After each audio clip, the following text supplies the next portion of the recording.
Okay, അപ്പോൾ നമ്മളിന്ന് നോക്കുന്നത് Rajagiri school of engineering and technology. Rajagiri എന്ന് പറയുന്നത് ഒരു പ്രൈവറ്റ് എഞ്ചിനീയറിംഗ് കോളേജാണ്. ഓൾസോ ഇതൊരു ഓട്ടോണമസ് ആയിട്ടുള്ള എഞ്ചിനീയറിംഗ് കോളേജാണ്. പ്രൈവറ്റ് ആയതുകൊണ്ട് തന്നെ അതിൻ്റേതായിട്ടുള്ള ഫീസ് ഇവിടെ നിന്ന് ഈടാക്കുന്നതായിരിക്കും. അതുകൊണ്ട് തന്നെ താല്പര്യമുള്ള വിദ്യാർത്ഥികൾ അപ്ലൈ ചെയ്യുക. കാര്യം പക്ഷെ പ്രൈവറ്റാണ്, ഒരുപാട് ഫീസ് ഉണ്ട് എന്നത് മാത്രമല്ല, രാജഗിരി എന്ന് പറയുന്നത് വൺ ഓഫ് ദ ബെസ്റ്റ് കോളേജാണ് കേരളത്തിലെ. പ്രൈവറ്റ് ആണെങ്കിലും നിങ്ങൾ അവിടെ ഫീസ് കൊടുത്ത് പഠിക്കുകയാണെങ്കിലും ഒരുപക്ഷെ നിങ്ങൾക്ക് അത് വർത്ത് ആവുന്ന ഒരു കാര്യമാണ്. നല്ലൊരു കോളേജാണ് രാജഗിരി എന്ന് പറയുന്നത്. രാജഗിരിയിൽ ഏതൊക്കെ ബിടെക് പ്രോഗ്രാംസ് ഉണ്ടെന്ന് ചോദിച്ചെങ്കിൽ applied electronics and instrumentation engineering ഉണ്ട്, artificial intelligence and data science, civil engineering, computer science engineering, computer science and business system, electronics, electrical communication, information technology, mechanical engineering.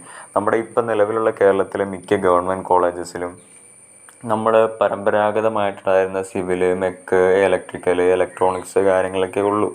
പക്ഷേ രാജഗിരിയുടെ പ്രത്യേകത ഇപ്പം നിലവിൽ നമ്മുടെ ഈ ഒരു സൊസൈറ്റിക്ക് വേണ്ട പ്രത്യേക തരത്തിലുള്ള കോഴ്സുകൾ രാജഗിരിയിലുണ്ട് എന്നുള്ളത് അതിൻ്റെ ഒരു എന്താ പറയുക, നമുക്ക് മാറ്റിവെക്കാൻ കഴിയാത്തൊരു പ്രത്യേകതയാണ്. പ്രത്യേകിച്ച് പറയാനാണെങ്കിൽ artificial intelligence and data science. നമ്മളിന്ന് ആർട്ടിഫിഷ്യൽ ഇൻ്റലിജൻസിൻ്റെയും ഡാറ്റാ സയൻസിൻ്റെയും യുഗത്തിലാണ് ജീവിക്കുന്നത് എന്നുള്ള വാസ്തവം നമ്മളൊരിക്കലും മറന്നുകൂടാ. ഓക്കെ, പിന്നെന്താണ് computer science and business system, ഒരു പ്രത്യേക ബ്രാഞ്ചൊക്കെയാണല്ലോ ഇതൊക്കെ. എന്താ പറയുക, സാധാരണഗതിയിൽ മിക്ക ഗവൺമെൻറ് എഞ്ചിനീയറിംഗ് കോളേജസിലൊന്നും കാണാത്ത തരത്തിലുള്ള ബ്രാഞ്ചുകളാണ്. അപ്പോൾ ഇത്തരത്തിലുള്ള ബ്രാഞ്ചുകളിലൊക്കെ നിങ്ങൾക്കൊരു അഡ്മിഷൻ വേണമെന്ന് ആഗ്രഹിക്കുന്നുണ്ടെങ്കിൽ രാജഗിരിയാണ് ഏറ്റവും നല്ല ഓപ്ഷനായിട്ട് വരുന്നത്. അവിടെ 2023 പ്ലേസ്മെൻറ്റ് പ്രകാരം ഏകദേശം 430 സ്റ്റുഡൻസാണ് പ്ലേസ്മെൻറ്റ് കിട്ടിയത്. അവിടെ പഠിക്കുന്ന 430 സ്റ്റുഡൻസിന്, അതായത് ഓൾമോസ്റ്റ് എല്ലാ ആളുകൾക്കും, ഫൈനൽ ഇയറിലുള്ള ഓൾമോസ്റ്റ് എല്ലാ ആളുകൾക്കും അവിടെ നിന്ന് പ്ലേസ്മെൻറ്റ് കിട്ടിയെന്നുള്ളതാണ് ഈ സംഖ്യ കാണിക്കുന്നത്. ഏകദേശം 646 ഓഫറുകളാണ് അവിടെ വന്നിട്ടുള്ളത്. ഇതൊക്കെ വളരെ വലിയ കാര്യമാണ്. ഓക്കെ, പിന്നീട് ഒരു കാര്യം പറയാനുള്ളത്, ഇപ്പോൾ 2024 അവരുടെ എഞ്ചിനീയറിങ്ങിൻ്റെ അഡ്മിഷൻ ഇപ്പോൾ അവർ ക്ഷണിച്ചിട്ടുണ്ട്. അതൊരു പക്ഷേ മെറിറ്റ് ബേസ്ഡ് ആയിരിക്കില്ല, മാനേജ്മെൻറ്റ് സീറ്റിലേക്കായിരിക്കും. കീമിൻ്റെ റിസൾട്ടൊന്നും ഇതുവരെ വന്നിട്ടില്ലാത്തത് കൊണ്ടാണ് ഞാനിപ്പോൾ അങ്ങനെ ഒരു കാര്യം പറഞ്ഞത്.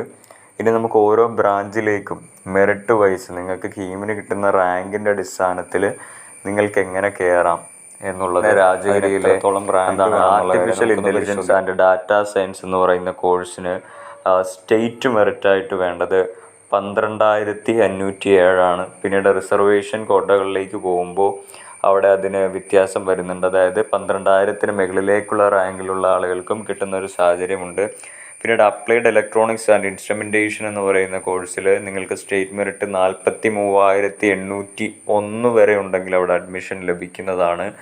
പിന്നീട് നമ്മൾ പോകാൻ വേണ്ടി പോകുന്നത് സിവിൽ എഞ്ചിനീയറിംഗ് 48,734.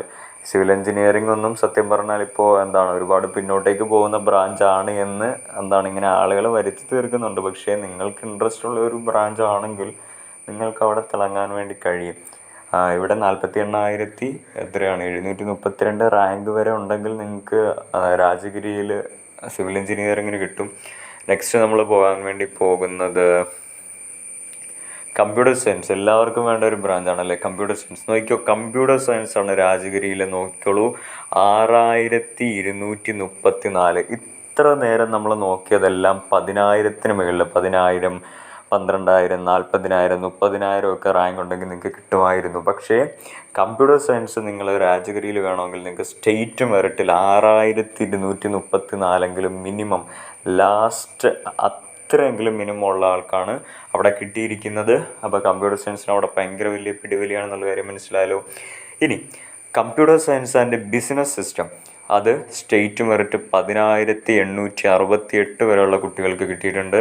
ഇനി അടുത്ത നമ്മൾ ബ്രാഞ്ചിലേക്ക് പോകുമ്പോൾ നെക്സ്റ്റ് ബ്രാഞ്ച് വരുന്നത് ഇലക്ട്രോണിക്സ് ആൻഡ് കമ്മ്യൂണിക്കേഷൻ എഞ്ചിനീയറിംഗ് ആണ്. അത് സ്റ്റേറ്റ് മെറിറ്റ് വന്നിരിക്കുന്നത് 14,584 എന്നുള്ള കാര്യം നിങ്ങൾ മനസ്സിലാക്കുക. അടുത്തത് electrical and electronics ട്രിപ്ലി last rank state merit 25,907. Okay, ഇനി അടുത്തത് ഇൻഫർമേഷൻ ടെക്നോളജി IT. അവിടെ നോക്കിയാൽ 17,364. അതിനും ഏകദേശം ആളുകൾക്ക് താല്പര്യമുള്ള ഒരു ബ്രാഞ്ചാണ്. അതാണ് അത്രയും 17,000 വന്ന് നിൽക്കുന്നത്. നമ്മൾ നേരത്തെ ഇത് കണ്ടോ മെക്കാനിക്കലൊക്കെ 48,905. ഓക്കെ, പക്ഷേ നമ്മൾ പ്രധാനപ്പെട്ട കമ്പ്യൂട്ടർ സയൻസ് മേഖലയിലുള്ള ബ്രാഞ്ചുകളിലേക്കൊക്കെ പോയപ്പോൾ നല്ല റാങ്കുള്ളവർക്ക് മാത്രം കിട്ടുന്ന ഒരവസ്ഥയിലേക്ക് നമ്മൾ കണ്ടു. ഓക്കെ, ഇനിയിപ്പോൾ നിങ്ങൾക്ക് മെറിറ്റിൽ കിട്ടിയില്ലെങ്കിൽ ഇവിടെ മാനേജ്മെൻറ്റ് സീറ്റുകളുണ്ട് എന്നുള്ള കാര്യം ഞാൻ പറഞ്ഞു. ഓക്കെ, അപ്പോൾ രാജഗിരി നല്ലൊരു ഓപ്ഷനാണ്. നിങ്ങൾക്ക് ക്യാഷ് മുടക്കാൻ, അതായത് ഫീസ് കൊടുക്കാൻ താല്പര്യമുണ്ട് എങ്കിൽ നല്ല ഒരു കോളേജാണ്. നല്ല പ്ലേസ്മെൻറ്റുകൾ ഇവിടെ വരുന്നുണ്ട്. നല്ല നല്ല കമ്പനികൾ, അതായത് പ്രധാനപ്പെട്ട നമ്മളെല്ലാം സാധാരണഗതിയിൽ കേൾക്കുന്ന പ്രധാനപ്പെട്ട വലിയ വലിയ കമ്പനികളൊക്കെ രാജഗിരിയിൽ വരുന്നുണ്ട്. നിങ്ങൾ രാജഗിരിയിൽ പഠിക്കുമ്പോൾ നല്ല രീതിയിൽ നിങ്ങളുടെ കഴിവുകൾ യൂട്ടിലൈസ് ചെയ്യുകയാണെങ്കിൽ നന്നായിട്ട് നിങ്ങൾക്കൊരു പ്ലേസ്മെൻറ്റ് നിങ്ങൾക്ക് അവിടെ നിന്ന് മേടിച്ചെടുക്കാൻ വേണ്ടി പറ്റും. ഓക്കെ, അപ്പോൾ ഇത്രയൊക്കെ പറയാനുള്ളൂ. Thank you.